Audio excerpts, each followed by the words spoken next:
ক্রাইজাম এবং কুলতলি মিলনতীর্থ সোসাইটির যৌথ উদ্যোগে new age jute allied fibre agriculture technology আজকের এই পর্বের সূচনা হলো এবং মহিলাদের দিয়ে কিভাবে আগামী দিনে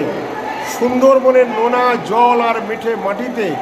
এই জুট অ্যালাইড ফাইবার এগ্রিকালচার টেকনোলজির প্রসার ঘটানো যায় সেই পরিকল্পনা গ্রহণ করা হয়েছে। সাথে সাথে সাস্টেনেবল ডেভেলপমেন্টের জন্য অনেকগুলি পরিকল্পনা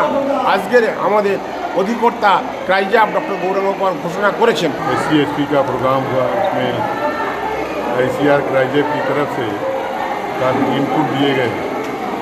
और उसमें उसके साथ साथ टेक्नोलॉजी वैल्यू एडेड प्रोडक्ट कैसे जूट से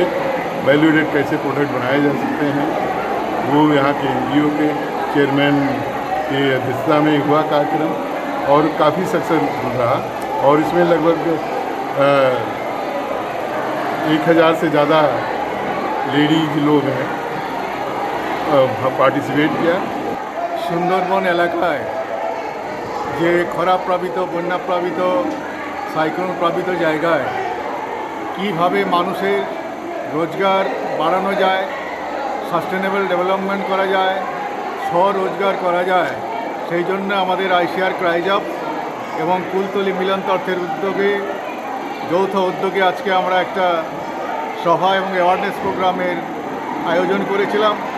যেখানে অনেক মেয়েরা যারা স্বাবলম্বী হতে পেরেছেন জুটের হস্তশিল্প কাজ নিয়ে এবং তারা অনেক কিছুই এখানে ডিসপ্লে করেছেন